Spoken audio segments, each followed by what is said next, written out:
Well, Angela, thank you for being here. We're delighted to have a chance to hear your reflections on both grit and character. I'm excited for this conversation. I think of grit and character a lot, as you know. So, yeah. Great. Well, let's get started. You're one of the world's leading experts on character. So I'm curious, what led you to study character as a topic of academic inquiry?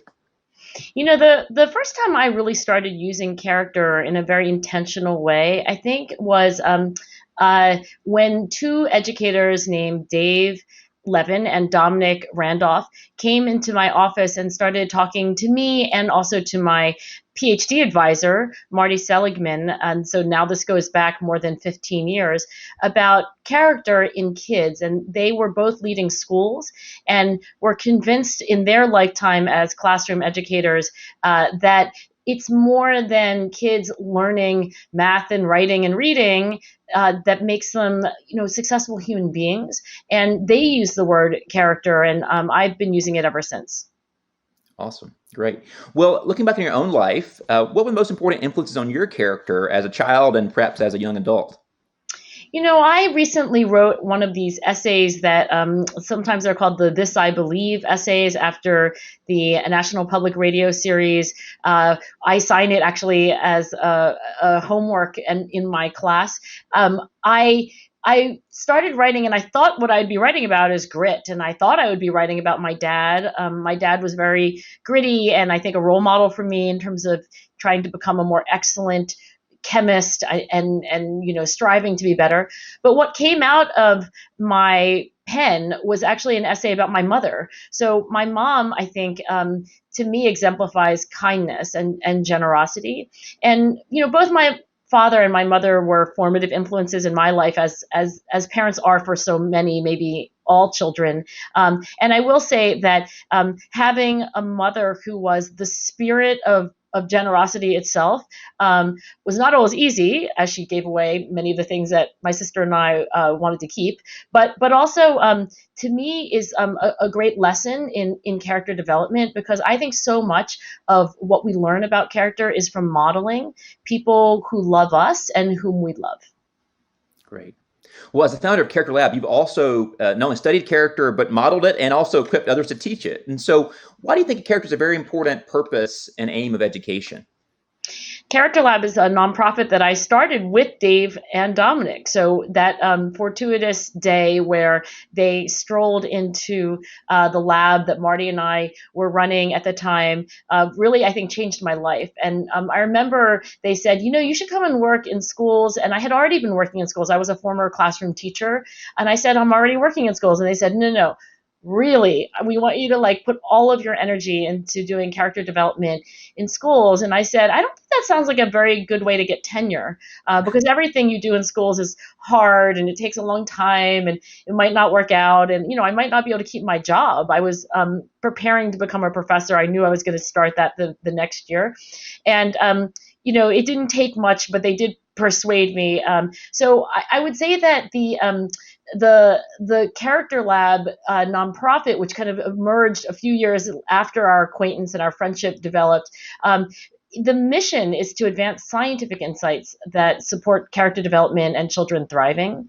And to me, that's the part of the puzzle, by no means the only part of the solution to character development for kids. But I do think science is a new addition that in the age-old quest to help kids become the best people that they can be, that we now have random assignment experiments about mindsets and value formation and skills and strategies that undergird kindness and grit and humility and all the things that allow us to live good lives for ourselves and for other people. Well, most of the work on character that you've done and others have done has been focused primarily on primary and secondary school students, but less on colleges and universities, at least until recently. And so, why might character be important also for university and college students? I was a middle school and high school teacher, and I have always a big soft spot in my heart for teenagers and even tween agers. I'm a university professor like you, and so I also have a big part of my my soul that is just very much interested in what happens right after you graduate from high school. Those years where you are making a pivot, I think, to adulthood and to adult responsibilities. Last year, I started teaching a character class. I mean, I call it Grit Lab because it is more narrowly focused on my specialty of grit than it is on character writ large, which of course includes many other positive ways of being. But in my undergraduate class, I have been just invigorated. I have to tell you, I've never taught a class that I enjoyed so much. And in our class, we are learning about the science and the practice of passion and perseverance for long-term goals. I will say that with these emerging adults, that's the technical term, as you know, for this stage of life at university level, there is so much going on. I think there's a hyper awareness in these young women and men that they are, soon to be no longer children, but not quite yet, fully capable adults. And this is, to me, I think, not the only time that we should be thinking about character development, but it's certainly a crucial time. And it may be one of the last times where, in a very systematic way, we're able to reach so many young people. Once they scatter to their different occupations and different life paths, it's a lot harder to, I think, in a more systemic way, help share, I guess, lessons about character development. Well, Keen in particular focuses on engineers as emerging adults. And so, why in particular should engineers and perhaps engineering educators focus on cultivating character in the classroom and beyond? One of my very closest collaborators, arguably my very closest collaborator of all, is named Katie Milkman, and she's a professor at Wharton, but she's an engineer by training and by temperament. I think if you ask Katie about behavior and human nature and character development, she might answer that like everything's an engineering problem, and by that she means to try to understand, what the nature of an individual's challenge is. It's different for different people. Some people that I know personally, my students in particular, I'm thinking, I know one just like just the epitome of intellectual humility. So I don't really need to actually think as a mentor about this young person's intellectual, because like she's got 11 out of 10 on intellectual humility, but there are other dimensions, like confidence and the ability to take risks and make mistakes, where I would think like maybe that's something that I can assist in. So I think if you consider character development an engineering problem, it leads you naturally to the conclusion that the specific challenges for particular people are going to be different. And the other thing I love about an engineering mindset is that it just is sort of a can do, like there's got to be a solution somehow. Like we just have to be ingenious and maybe gritty enough to find it. Excellent. Well, speaking of gritty, you're the author of Grit, the really best-selling book, which is terrific. I recommend it highly. How do you understand grit, and why is grit important for engineers? I have been studying grit since I started. I think it was my first year of graduate school when I went to my doctoral advisor, Marty Seligman, and I said, broadly, I'm interested in effort and achievement. And I actually started down two different paths, and I keep both of those paths active. One of them is self-control, being able to delay gratification. The other one is grit. I define grit as passion and perseverance for especially long-term goals. So the heart of grit is really stamina. And I study grit in part because it's very, very different from measures of talent. So usually when I measure both talent, like, your cognitive ability or your physical ability, and I measure your grit, they're not at all related. Sometimes they're even negatively related in my data. So that's one reason I study grit, because it's different from a lot of things that people think of now when they think of who becomes successful. And the other is that, really it's not necessarily just that the gritty people are higher achievers that I admire them. It's, I think it's a very noble way to live life, to try to do something bold and to not give up easily, and to wake up every morning and say, like, what can I do better? That to me is so admirable. And I find myself like, when I'm like relaxing and watching some like Netflix documentary, or like the memoirs that I'm attracted to, or the things that I just like appreciate, like it's very often, individuals who are like really gritty about something and, have in their small or big way, change the world. Well, you mentioned in the book about how our culture often obsesses with talent over effort. So, what can we do as educators to help really sort of shift our focus away from talent only toward effort? Talent is a word that, of course, goes back to the Bible and biblical times when talent meant, like quite literally, a measure of silver or gold, and so it was an element of currency. And we have the parable of the talents from the Bible, and now in modern times, I don't even know if most people know the original root of the word talent, but it's this kind of magical word. We use it a lot. I mean, I don't think a day goes by where I don't hear the word talent, especially if you're listening to sports commentators or, reading the business pages, because companies want to hire for talent. They want to cultivate talent. Sports teams talk about talent. Individuals are referred to as talent. We have television shows called America's Got Talent. So, I don't know that everyone would want to have a philosophical discussion about what talent really is. I do think it's a word that has these like mystical properties where, it's like everybody wants to be talented or be called talented, but if you ask people like, what do you really even mean by that? A lot of us are sort of hard pressed to give a specific answer. One of the reasons I think an obsession with talent is potentially dangerous is that in our research studies that I'm doing now with a graduate student who used to be an NFL quarterback, his name is Danny Southwick. We're studying how people use the word talent, and mostly we're studying the connotations of the word. Danny got started in all this because when he was in the NFL, one of his coaches said, I've been in this business 30 or more years, and I'm going to tell you, you have the talent that you need to be successful. And almost the very next day, maybe it was like the next week or the next month, another coach who was watching him practice said, look, I've been doing this a long, long time. Let me tell you, you do not have the talent you need to succeed. And the word talent carries these like very, very, strong connotations of being innate and being something that you cannot learn or improve upon.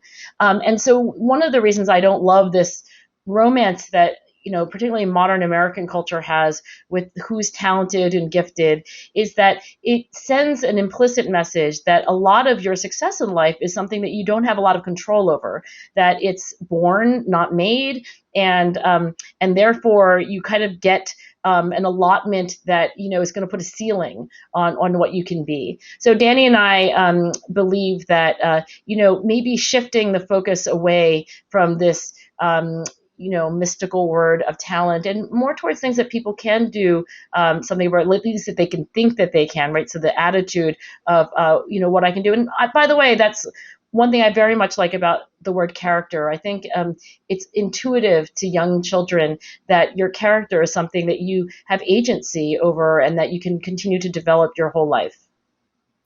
Well, you mentioned the misconceptions around talent, and I wonder, as you've done work on grit, are there misperceptions about what grit is, and how do you help to overcome sort of those concerns from people who might be worried about teaching grit in the classroom? There are two misconceptions around grit that if I thought it would be a good idea to like stand on a soapbox, like that I might give speeches about. So one would be that it's not just about grit, but it's about character. So I think for some people, the words grit and character suggest a kind of blaming the victim. Like if our society is not completely just, which it's not, and if it's not a completely equal society either, where people have equality of opportunity, and I think that's true, we do not have equality of opportunity, then there's something about talking about grit and character which to some is offensive because they feel like it's blaming the victim. I think that's a misunderstanding. I think that anybody who truly cares about grit or other aspects of character would absolutely say that the whole project is like, engineering a society where that, being a good person and becoming all you can be is encouraged and is facilitated, right? So it's not about ignoring people's circumstances, but in fact being extremely interested in their circumstances and creating circumstances which are positive, not negative. So I would like to say, absolutely, let's not blame the victim. Let's belay the victim. which is a term from rock climbing, where you belay an individual by like giving them the support they need through a rope to climb to heights that they wouldn't be able to climb on their own. So that's one misconception. I don't think that we should be blaming victims, but I do think we have a responsibility as a society to think about circumstances, and that's not antithetical to thinking about character development. The second misconception, and this is about tiger parenting, is that being gritty is doing things that you don't like, even though you don't like them, like practicing piano for 5 hours a day, even though you don't like piano, or being on the pre-med track, even though you don't like, or being an engineer if you like really, really hate thinking about like the physical world and motion and so forth. So in our research that's new and not yet even published, what we find is that grit is really a characteristic of people who have intrinsically motivating goals. So not doing things that you don't like, but actually doing things that you do enjoy, find interesting, and also aligned with your values as a person. And I think if you think about grit as something which can bring out your deepest and truest self, and allow you to realize that, then it's not nearly the oppressive tiger parenting philosophy that some people think it might be. Well, you mentioned that grit's not the only virtue. And so, what other virtues might be really important, especially for engineers? There are different views of like how to organize the many virtues that any of us would want to be ourselves. Or I've got two still teenage girls. I'm about to age out of one of those, but anyway, for now I can say I'm the mother of two teenage girls. And when I think of what I want Lucy and Amanda to be, it's really three dimensions, at least again the way that that I and Character Lab likes to sort of make sense of it. But there are other taxonomies, like the Jubilee Center has a 4-dimension taxonomy. But for me, I think of heart, mind, and will. So when I think of grit, that's like a strength of will, and those are all the strengths like self-control and optimism, proactivity. Like these are like getting things done. How to be an effective individual. Sometimes they're called performance character strengths. But the other two dimensions I think are more important. So there's strengths of mind. That's the second category. And these are curiosity, intellectual humility, creativity, imagination. I even think of humor as a strength of mind. These are the way that, people of all ages interact with ideas. So I want Lucy and Amanda absolutely to develop strengths of mind in addition to strengths of will. But first on the list, I think for myself as a mother, and also you could argue on empirical grounds, are strengths of heart.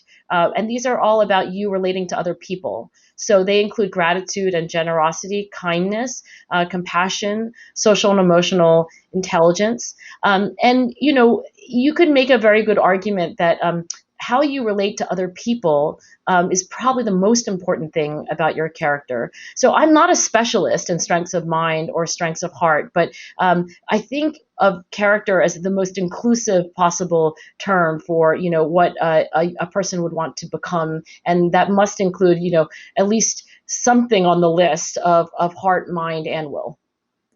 One important virtue that Keene often focuses on is practical wisdom, and as being a really important virtue for every other virtue. Where would that fall in the list of three? Is it mind, or is it also social and emotional intelligence? How do you think about practical wisdom as a virtue? Well, if I might ask you, because I've been doing a little bit of reading on practical wisdom recently, and the term wisdom generally in psychology gets defined differently. But can you give me your definition of it, and then I'll answer your question. I promise. Well, I think how I understand it is wisdom is the capacity, the virtue to help us discern salient moral situations and then sort of deliberate on those and make good decisions about how we act in light of them. So it's sort of good judgment when it comes to moral questions. I don't want to say dilemmas narrowly, but like moral questions that are not straightforward. Did that tell you? I think the term wisdom can sometimes, just in casual conversation, you think of somebody who's wise, you think of the opposite of somebody who's foolish. So it can maybe more broadly be termed, like making good decisions in life, right? About life problems and so forth. But I asked you in part because I know, psychologists like Igor Grossman would be very specifically focused on moral questions. So, by no means am I an expert in that. I do think there's a useful distinction between being wise and being smart. It's something I used to think when I was young. Like I was just I as a girl, I remember looking at my dad and saying like, he's very smart. I'm not sure how wise he is. Um, and then I would look at my mom and it's like, I know she's smart too, and I think she's very wise. So I think there is something different about being intelligent in the ability to reason abstractly and solve differential equations and to catch on to new ideas. But there's something about the overwhelmingly more complex and difficult project of life.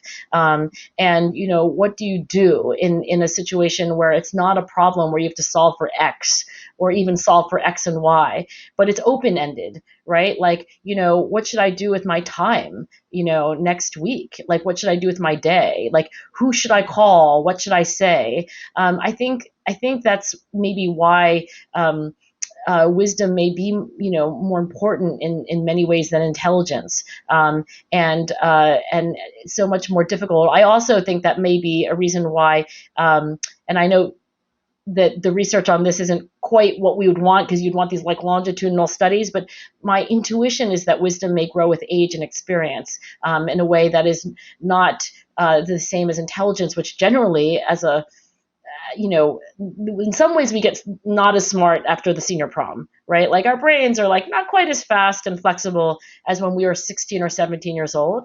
But in wisdom, the curves might go the opposite way, where, with each passing decade, we become a little bit better at dealing with these very complex and difficult life scenarios.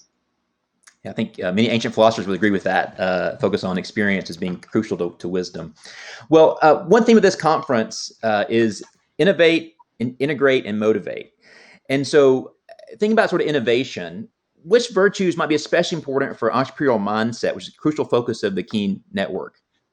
One thing I like about the heart, mind, and will taxonomy is that, it's like when you pull on one of the threads, it's like, oh, I guess I could answer that with strengths of mind. You clearly start to pull on, just like in a real tapestry, like you start to pull on the other threads. And I think usually success in any endeavor, including being a successful engineer in, the 21st century, will actually require all aspects of your character. But to start with the obvious, the heart of innovation is creativity and thinking about things in new ways. Also curiosity, like always wanting to know more.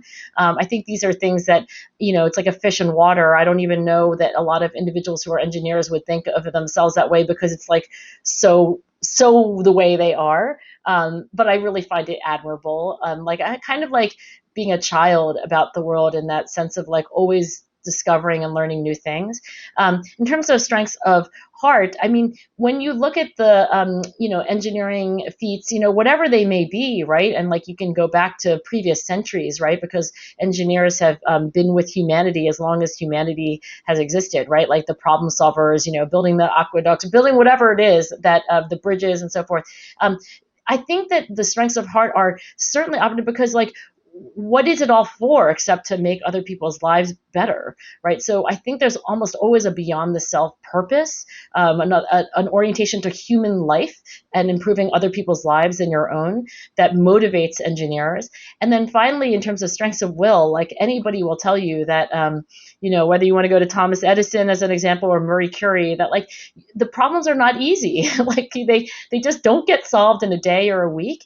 And so, the most successful engineers will be gritty and will have other aspects of strengths of will because I think, to be a successful engineer, you have to be a great thinker, you have to be a great connector to other people, and you have to be a doer. Well, you mentioned motivation just now, and that's another theme of this conference is motivate. So how do you motivate faculty, chairs, and deans to focus on character, and what possible barriers or obstacles might they face in the university context? One of the new friends I've had, I guess I could say that it's been a few years, so maybe we're becoming old friends, is a chemical engineering professor in Canada named Jason Tavares. And I met him because he was doing these like really innovative things in his classroom. And I, have come to admire him as a professor, but also I've come to understand maybe more the role of like all professors in this project of character development, right? So when you look at how he teaches engineering, it's not just that he's like only worried about like, whether exactly how to solve a particular equation or like, address a certain problem, but, he's working on things like intellectual humility and grit and open-mindedness and collaboration. And another professor that I really admire is named Eric Mazur. He teaches applied physics at Harvard, and he was my physics professor over 25 years ago. And I recently started collaborating with him. And when you ask him, like, what is his philosophy of teaching physics, it's not just about like, understanding gravity and like electromagnetism. He says like, well, it's very important to learn to like be able to listen to other people. Like empathy is really important. Understanding your broader purpose in society. I dropped in on one of his classes last semester because it was on Zoom. And the whole beginning of the class, I was thinking like, oh, I guess this will be like lots of equations. No, the whole beginning of the class was he was explaining El Sistema, this project in South America where young people learn music and how it's supposed to change society and how it ennobles young people.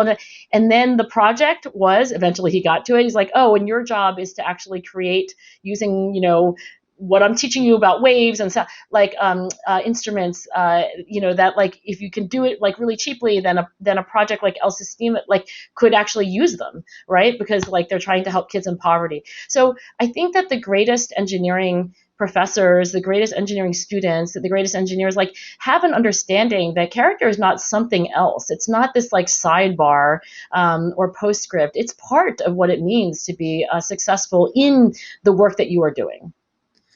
Well, some might worry that it's too moralistic, or maybe it's not their job. And so, how would you respond to those concerns? Do faculty have an obligation in some way to teach character?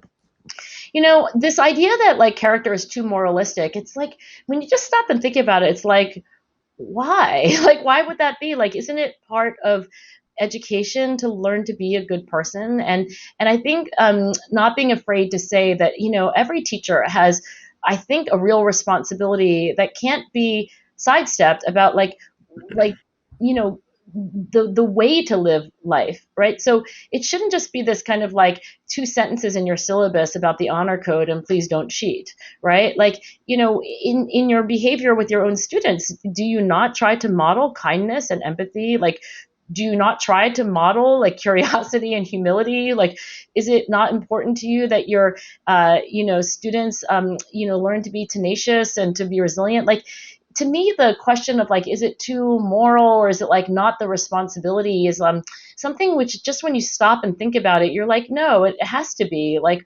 And also, by the way, where else are young people going to learn these things? I don't think you're born knowing, a character is developed over time. I don't think it comes like part and parcel with your 23 pairs of chromosomes. So I think that it's central. I think maybe the hesitation might be that we don't want to impose a particular religious belief or a very specific ideology, and absolutely I concur with that. But when you really ask questions about like what we all must care about, being an honest person, being a kind person, doing things for others like that is pretty common ground. So I hope we get past this like, oh, is it too moral or is it really my place? Because I think it absolutely is within the purview of formal education. We've been doing a lot of work on character at Wake Forest in our engineering faculty, and I've been very impressed by how much they've taken it up as a crucial part of their sort of educational mission. And so I wonder, given your experience helping to train faculty, what we found is that many engineering faculty, even who want to do character education, often don't know how. It's not part of their training. It's not something they're taught in graduate school. So what advice would you offer to faculty or deans or chairs who want to integrate this work into their curriculum, but perhaps don't know how? What methods should they use to do it well? So first, I'll just say that I don't think anybody really has the complete answer on this. I think this is partly why Wake Forest is so engaged in the project. It's not like oh, it's like everyone knows how to do this. I don't. I'm trying. I think we're all learning, and there's things that we've figured out, and maybe I'll share some of those. But I think we're in an early chapter in a long narrative. So one thing that's very important, I think, is modeling. You can't expect your kids to be your kids, your students, to be, kind, honest, and patient if you're none of those things. So being an intentional role model, you're always a role model, but you can be an intentional role model, very aware of your responsibility.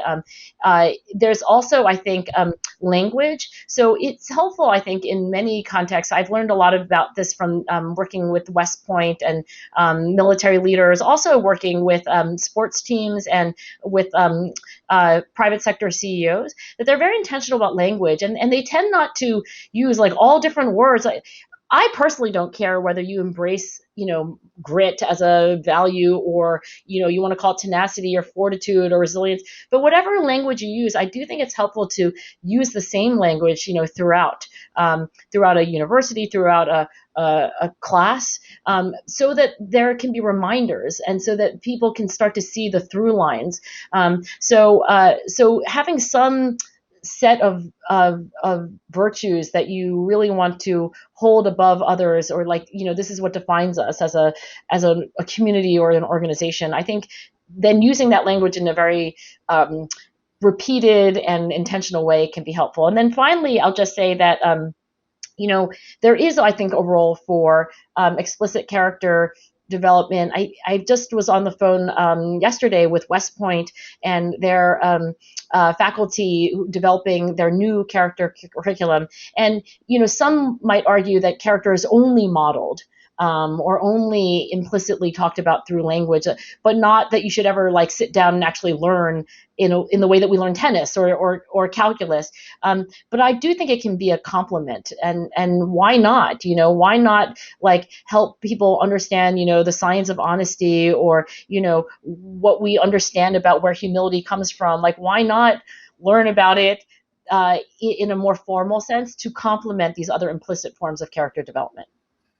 Well, given your focus on sort of complementing what we already are doing, another key word is integrate in this conference. And so you talked a bit about how you might integrate language or modeling into a culture. How do you think about the role that both curricular and co-curricular activity plays in character formation? How do you think about those two sort of different pieces of educational experience? How should they be sort of focused? What role should character play in each?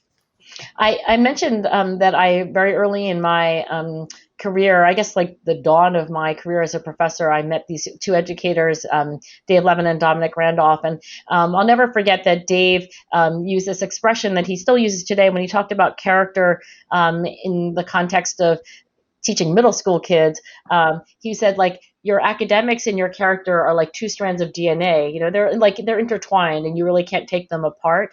And so he really, said, like, look, this is integrated, right? You don't want to think about like, oh, when I'm a student, I have to like be successful academically, and I guess like in my other time, I guess I have to be a good person, right? Like, it's not easy to do as an instructor or as a person, but I think that's exactly the right attitude, right?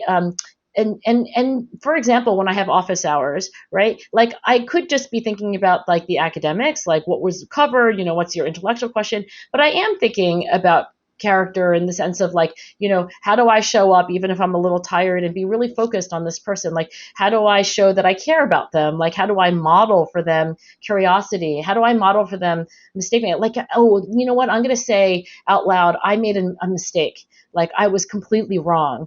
Like, let me understand what I did different. Like, these are the things that I think are, the like kind of at the molecular level, like what it means to kind of like integrate things and not keep them as like two compartments, the academic and then the character. Well, speaking of integration, one challenge we might face is the way that our larger culture might shape character formation in sort of particular local cultures. So, given our current cultural milieu, how do you think about the role that larger culture plays in shaping individual campuses or students, and how do we respond to those challenges in our current moment? The current culture, at least in the United States, is somewhat polarized. Probably I could take out the word somewhat. It's uh, I would hope that character would be common ground, right? Because there aren't any mothers or fathers I've ever met anywhere on the political spectrum who don't care about their kids growing up to be good people. I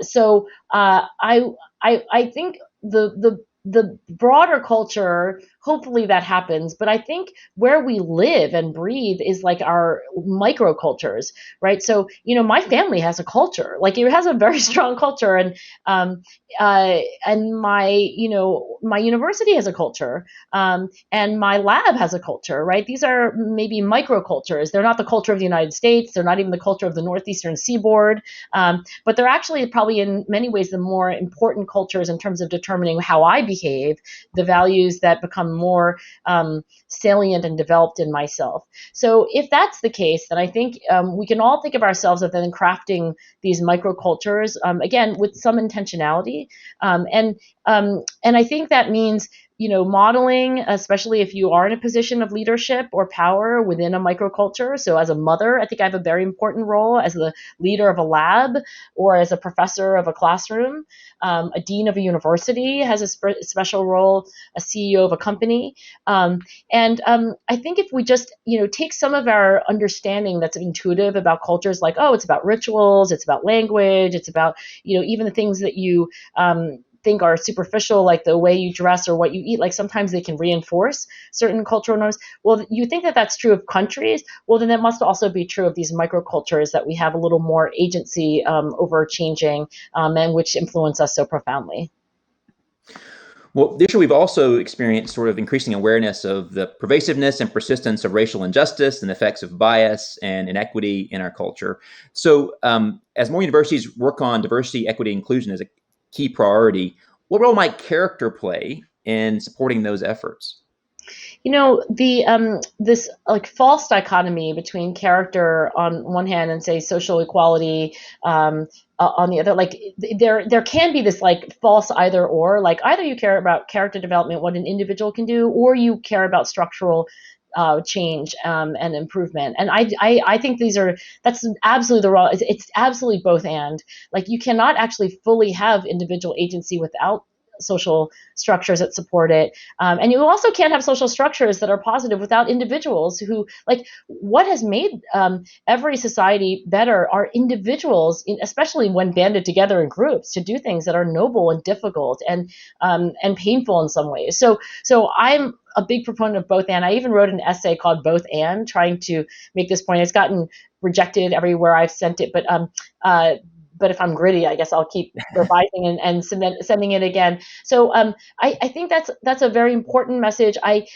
really hope that character doesn't get sort of like seen as this polar opposite of caring about structural change, because it would be really a profound mistake. And when I think about who has said this before, immediately it comes to mind like Martin Luther King. Martin Luther King said that character and intelligence are the true aims of education.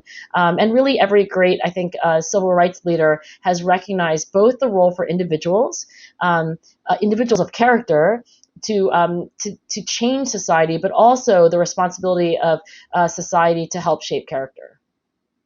One form of change is technological change, and we're seeing a lot of acceleration of technological change, and engineers are often on the forefront of that movement. And so, given that shift toward more technology and the use of technology, are there certain ethical virtues or concerns that engineers ought to be alert to as they design or use various technologies? Like the technological advances, I mean, we all think back to sort of, oh, well, there were ones that changed the world, like the printing press, and maybe the invention of or the innovation of using fire to cook food, and the wheel, right? Like these are all engineering advances.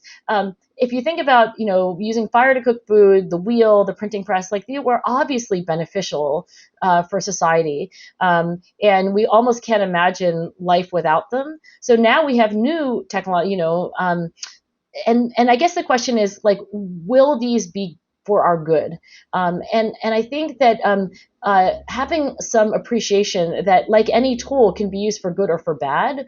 Um, and so being intentional and responsible, because I think not considering it your concern about what it's eventually used for is an abdication of responsibility. Like if you are going to start a company or join a company, does it have a noble purpose or does it really not? And is it just taking advantage of a situation and an innovation? When I think of my own daughters, there have been pluses and minuses of them being on social media a lot of minuses I can absolutely attest to, but there are some pluses. I mean, in the pandemic, I don't know that they would have had any other way to interact with friends at all if it weren't for technology. And I can think of some very specific applications. Like there's a new gratitude app where like you can in a very elegant and cool way, like basically thank people in your class or you thank your teacher. And I think there are ways to use technology to further character and well-being, and there are ways to use technology to do the opposite. And I hope engineers listening to this will decide for themselves which path it feels right to them. For those engineers listening to this, is there one book, maybe besides Grit, that you'd recommend to faculty who want to actually learn how to teach character or study character more I fully? never recommend my own book. Like, I don't know that that would be a good demonstration of character to ask people to buy my book. I'm pretty sure it wouldn't. I like a lot of different books. Actually, I have one on my shelf. So here's one, but there are others. This one, it just, comes to mind because it was just published. It's written by Bob Caslin and Mike Matthews, who are at West Point, and it summarizes their perspective on character and leadership, which I think is central to any aspiring engineers, like ultimate goals. I also really like the work of Christian Miller and He's at Wake Forest, so he's a colleague of ours here. yeah, and is it called the character gap? I The remember you character saying gap, yeah, the character gap. yeah, That's yeah, yeah. I really like. Sorry, like it's been a while. I read it, and it's been what 4 years or whatever. So I'll say it in a way that can be edited. I also really like the work of Christian Miller. I don't think I have the. I think the character gap is in my home office, not in my university office. One thing I will say is that when I look at the people that I study who are exemplars of grit, character, and achievement, man, they are always reading. So whether it's these books that I mentioned or other ones, I mean, that's a habit that I think can be emulated. And I've begun a little habit myself of trying to read for 30 or 40 minutes before I go to bed every night. And maybe one very specific thing that if you're listening to this and you're thinking like, oh, that sounds like a habit I don't yet have, then take the first step, which is to get a book and just put it on your nightstand, and then maybe take it from there. We made a very strong case for character, Angela. I'm convinced, and I'm sure many in our audience are too. And so I want to ask the now what question. This one final question. Now that we are convinced by character, what's one step, perhaps besides reading, that might be good for us to take in our own context to integrate this into our classrooms and cultures? So one of the things that scientists who study behavior have discovered about human intentions is that there's two things that you absolutely need to do that not everybody else does when they have a desire to do something. So if you're convinced, you're like, you know what, character is important. I can do something about it. Like I think it's a priority. There's two things that you have to do. One is you have to set a specific goal. Like you can't just say like, oh, I'm just going to integrate characters. Like that's not specific enough. You could say like, I'll have an element of my class, so I'm going to put it in my syllabus. Like you have to have some specific goal. Otherwise, it kind of evaporates into the air. And the second thing is you have to plan. You have to like basically say when and where you're going to do what. So you have to have a specific goal or an aim that you can say to another person and they can keep you accountable to, because like, it has to be at that level of specificity. And also you have to really name a where, when. So right now you can think like, what is one specific thing that you might do to advance a broader project of character education in your own classroom? And then you really want to say like, where, when, and what am I going to do something? And that is the goal setting and the planning that kind of bridges vague intentions with actual actions. That's great advice. And thank you so much for your advice, your counsel, and your example. We're delighted to have a chance to talk with you and learn about character and why it matters for all of us in our own context. So thank you very much. Thank you, Michael. I love this conversation.